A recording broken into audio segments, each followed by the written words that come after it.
you can do is just pray that this problem exists. God, show them a solution. You know what I mean? Make me a channel of blessing to these people. Am I making sense?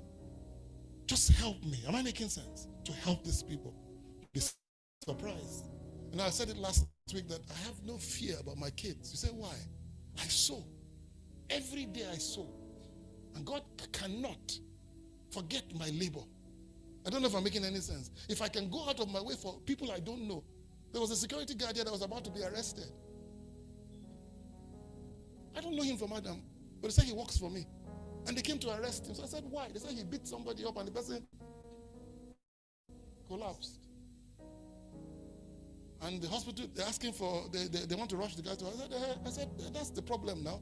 Arresting him is not going to put, I said, you're just going to go and detain him for nothing. I said, what did they need to get the person? They said 100,000. I said, well, I can't do 100,000, I'll do 50. Give them 50. The neighbor said he will give them another 50. They took him to the hospital. I said, you don't have to arrest the guy. What is arresting him going to do? I don't know the guy. Of course, typical Nigerian, he has run away now.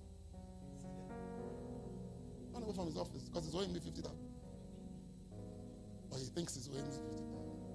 I don't know if I'm making any sense to you. People will be ungrateful about your kindness. Forget about that.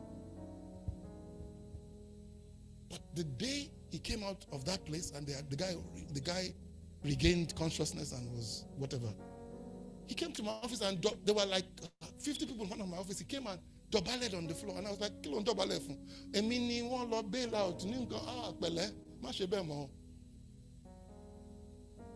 He was grateful to God. I don't know if I'm making sense.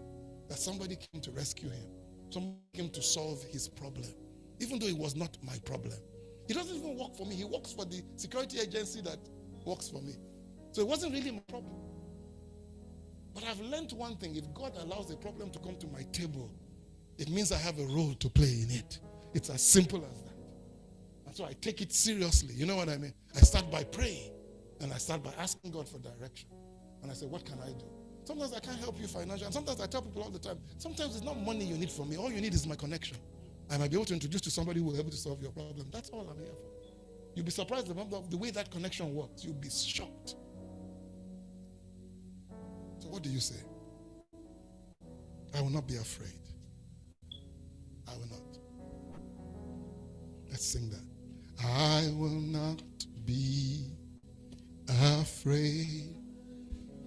To be, I will not be afraid. Not be afraid. For your love, For your love, it washes away, washes away my fear. For your love,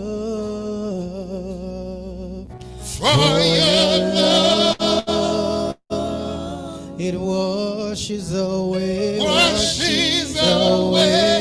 my feet. I will not be afraid. I will not be afraid. I will not be afraid. I will not be Afraid. I will not be afraid. I will not be afraid.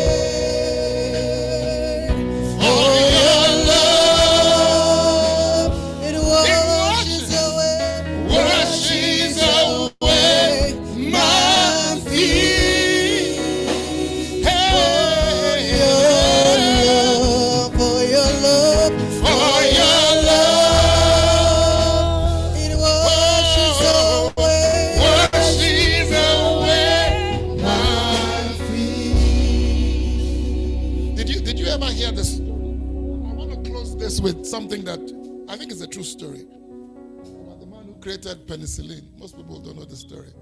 This is the son of a farmer. And so the son of a farmer who works for a multimillionaire, a rich British guy, becomes friends with his son. And he looks at the boy and says to the boy, you know, you're friends with my son, and my son is going to university. You know what? I'll sponsor you to university. And so he sponsors his son's friend to university. And the guy specializes in medicine and in drugs. This guy went on to invent, I think, penicillin. Guess the disease that that man had when he became older. It was a disease that only penicillin could cure. See, the Bible says you help strangers. You don't know whether you're working with angels. If somebody walks up to you and says, I don't have money to go home, I'm struggling with this, how do you know that it's a person you're dealing with? If he hadn't sent that boy to school, he would have died of a disease that that boy could cure. So sometimes this thing is about common sense for you. But you're helping people, at the end of the day, it comes back to you. Because your reward is not calculated by what the person does for you, it's by what God rates you as. Let me tell you another bad part. And you're not going to like this. How many of you know that 3 or so million Jews were killed during the Second World War? And this is what somebody said. They said, in those Jews that were killed were diseases that could have been cured. Germany sacrificed the world by killing some of the biggest geniuses on the face of the earth. So there are diseases we're struggling with right now that could have been cured if we hadn't done something stupid by killing those people. So you can see it. You can see how interconnected we are. And so when God calls you to be a blessing, don't run away from solving people's problems. And stop running away from the problems God is showing you. Let him show you how you can package it, how you can help other people. There's a lady in England, her daughter was struggling with Nigeria and all that, so she started writing books.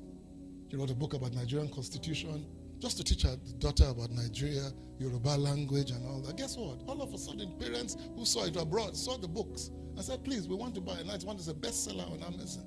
And what was she doing? She was just trying to help her to not miss her country, so that the kid could come back to Nigeria at any time and know her country's language and its constitution. Stop being afraid. The greater one dwells in you. He's anointed you for such a time as this. You have to look to that mountain and say to it, Zerubbabel said, you got to face it.